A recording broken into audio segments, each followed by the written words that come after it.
আসসালামু আলাইকুম। এখন আমরা সমুদ্রের তলদেশে মাছদের রাজ্যে। আজ আমরা মাছদের সাথে কিছুটা সময় কাটাবো এবং তাদের সম্বন্ধে কিছু জানবো। এখানে একটা মাছ দেখা যাচ্ছে, এটা হচ্ছে পিরানহা মাছ।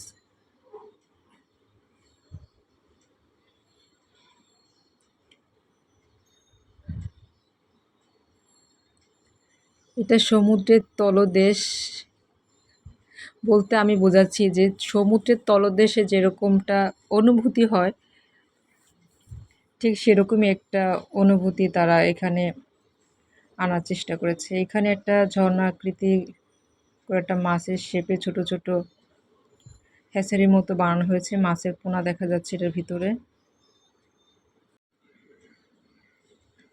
পাশেই রয়েছে পাঙ্গাস মাছ, সামুদ্রিক পাঙ্গাস মাছ।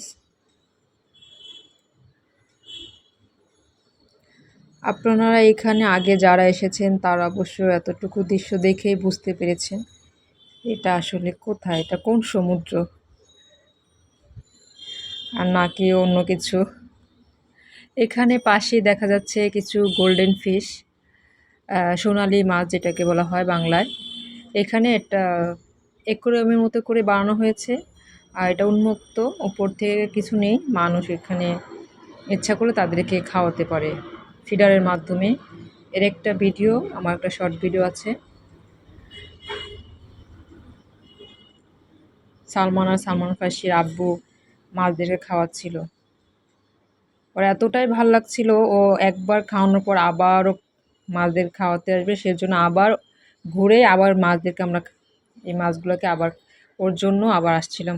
আবার সেই মাছগুলোকে সেই ফিডারের খাবারগুলো ও খাওয়াচ্ছিল। যদিও কিনে খাওয়াতে হয়, এক ফিডার 10 টাকা করেছি, হ্যাঁ 10 টাকা করে এক ফিডার। এক ফিডার শেষ হয়ে গেলে আবার তাদের কাছ থেকে খাবার কিনে মাছদেরকে খাওয়াতে হয়। সমুদ্রের তলদেশে গভীর অন্ধকার। সমুদ্র অবশ্যই মানুষ পানিতে সাঁতার কাটে আর আমরা হাঁটছি, এইটাই হলো পার্থক্য। আর হচ্ছে পানি নেই, অক্সিজেনে ভরপুর।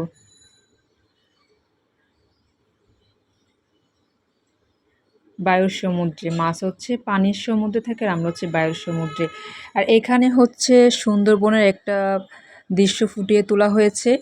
এখানটা কুমির দেখা যাচ্ছে, পাশে একটা রয়্যাল বেঙ্গল টাইগার আর একটা হরিণ দেখা যাচ্ছে। ছোট ছোট মাছের পোনা এখানে কিছুটা পানি রেখে নদীর একটা দৃশ্য ভাব আনা হচ্ছিল,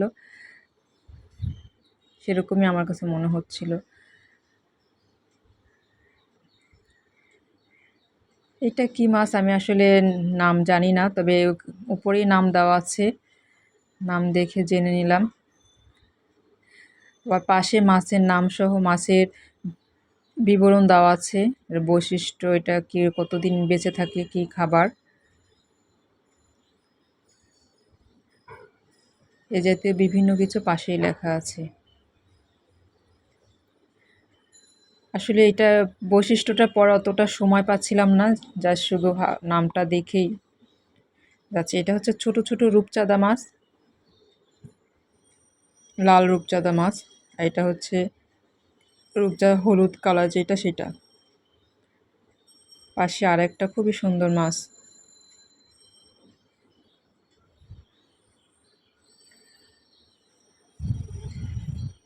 এখানে দেখা যাচ্ছে আরো কিছু মাছ। যারা কক্সবাজার আসবেন, হ্যাঁ আমি তো স্থানটার নাম বলেই দিলাম, এটা হচ্ছে কক্সবাজারে। যারা কক্সবাজার আসবেন তারা অবশ্যই এখানে আসার চেষ্টা করবেন। জায়গাটা যদিও বেশি দিন হয়নি বানানো হয়েছে। এখানে একটা জায়গার কাজ চলছে, সেটা লিখে দিয়েছে। এখানে তেমন মাছ এখনো রাখিনি। এখানে একটা মাছ দেখা যাচ্ছে, খুবই সুন্দর এই মাছটাও।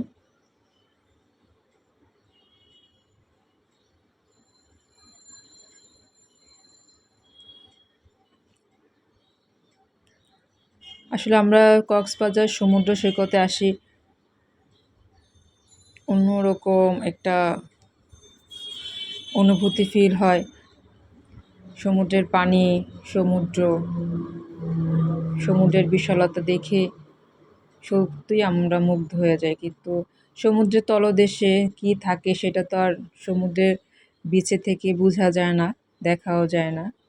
দেখা যায় কিছুটা ঝিনুক দেখা যায়, আর ঝিনুক কিছুটা পাথর থাকে, কাঁকড়া দেখা যায়। কিন্তু আসলে মাছগুলো তো পানির নিচে থাকে, এগুলো তো সেভাবে দেখা যায় না। আর এগুলা দেখার জন্য যদি এখানে আসা হয়, এই জায়গাটার নাম হচ্ছে রেডিয়েন্ট ফিশ ওয়ার্ল্ড কক্সবাজার। এখানে যদি আসেন, এখানে ওইখান থেকে কক্সবাজার থেকে আপনার যেইখানেই যেই বিচে থাকেন না কেন, কোনো অটোকে বললেই অথবা কোনো এখানে বেশ অটোই দেখা যায়, অটো সিএনজিকে বললেই আপনাদের এখানে ওনাদের নামিয়ে দিবে।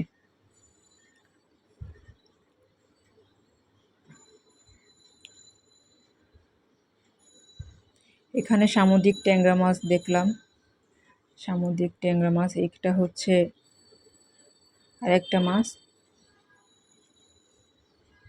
খুবই সুন্দর দৃশ্য, খুবই সুন্দর। আমার মনে হচ্ছে আমি যেন এখন সমুদ্রে আছি। চারপাশের অন্ধকার দৃশ্য দেখে সেরকমই ফিল হচ্ছে মাছগুলা দেখে।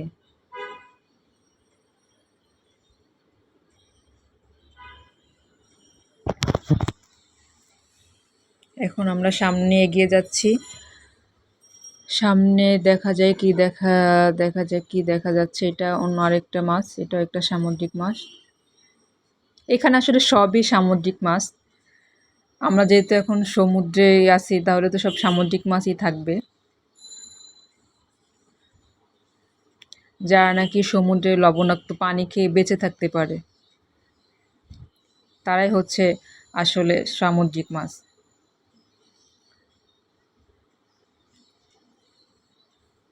এখানে দেখা যাচ্ছে আরেকটা ছোট্ট একটা সুন্দর একটা কিউট মাছ।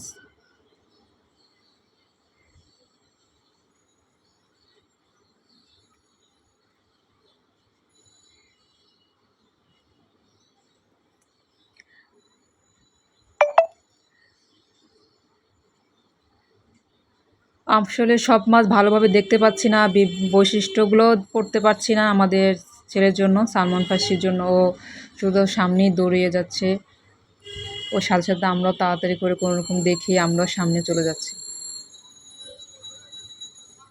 কোথাও দাঁড়াতে দিচ্ছে না। ও কখন, মানে ও তো আর কিছু বুঝতেছে না সেরকমভাবে।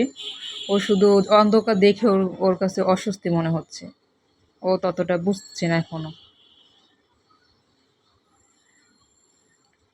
মাঝে মাঝে এখানে মাছ দেখছে, সেখানে দাঁড়াচ্ছে, দেখে আবার দৌড়।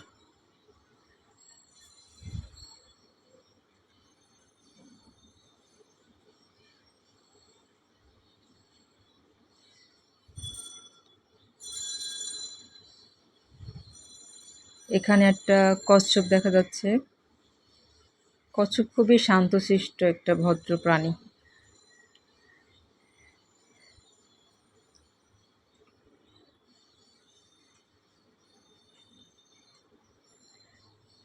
কচ্ছপের সাথে যে মাছগুলো আছে, মাছগুলাও দেখতে অনেক ভদ্র মনে হচ্ছে। মনে হচ্ছে কচ্ছপের সাথে থেকে থেকে ওরা ভদ্রতা শিখছে।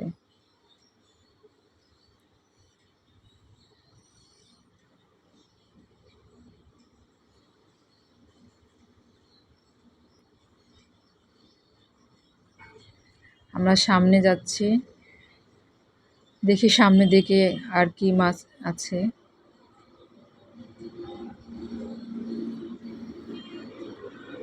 সামনের দিকে বলছে যে বিভিন্ন প্রজাতির বাইন মাছ রয়েছে, সাইনবোর্ড দেখে যেটা বুঝলাম।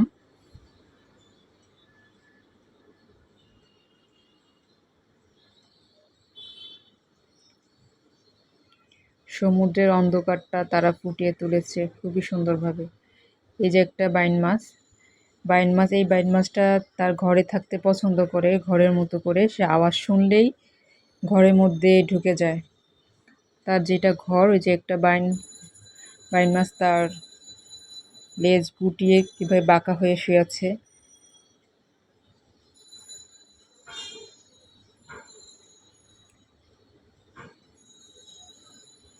আর এখানে রাখা হয়েছে কিছু লাল কাঁকড়া।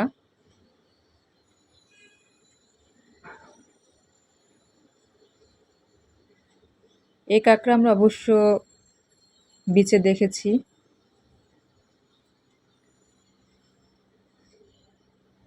এখানে আর একটা মাছ, এখানেও ছোট ছোট মাছ। এখানে একটা বাইন মাছ দেখলাম, যেটা দেখে আমি খুবই ভয় পেয়েছি। সাপের মতো দেখতে মনে হচ্ছিল, হাঁ করছে সাপের মতো করে।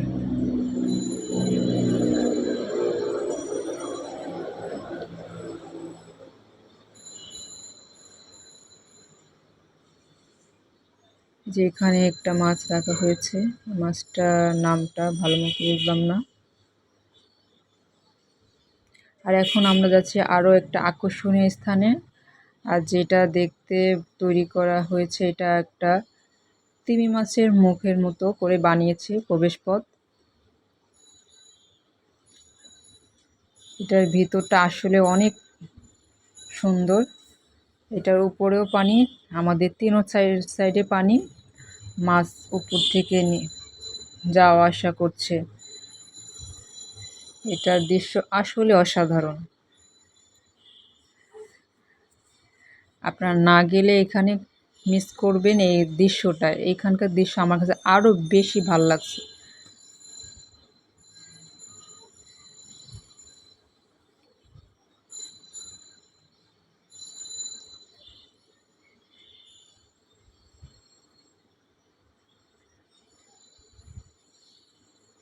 এইটা আমি অবশ্য একটা চ্যানেলের বাইরের দেশে দেখছিলাম, কিন্তু আমাদের বাংলাদেশে যেরকম করে থাকবে হতে পারে আসলে। এখন সব কিছু আসলে কোনো কিছুই এখন অসম্ভব না, সব কিছুই সম্ভব। খুবই সুন্দর শাপলা পাতা মাছ।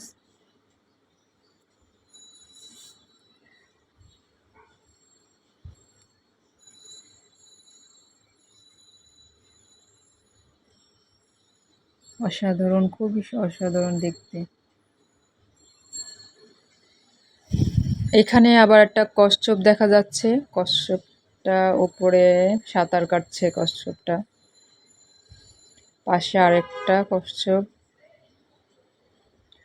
ছোট ছোট কচ্ছপগুলো দেখতে খুবই ভালো লাগে, তো আমি খুঁজে খুঁজে ছোট ছোট কচ্ছপগুলো দেখতেছিলাম, দেখি নাই।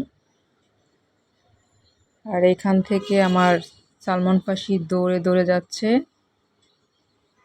আর ঘুরতে আসবেন, তারা যদি সম্ভব হয় তাহলে এই রেডিয়েন্ট ফিশ ওয়ার্ল্ড এখানে আসবেন, তাহলে সেটা সমুদ্র দেখার ভ্রমণটা পরিপূর্ণ হবে। সমুদ্রের পানিও দেখলেন, সমুদ্রও দেখলেন, আর নিচে যে মাছগুলো রইলো সেগুলোও দেখা হলো। কিছুটা হলেও সম্পূর্ণ সমুদ্রের ফিলটা আসলে সমুদ্রের সম্বন্ধে অভিজ্ঞতা হবে। সবাই ভালো থাকবেন। আল্লাহ হাফেজ।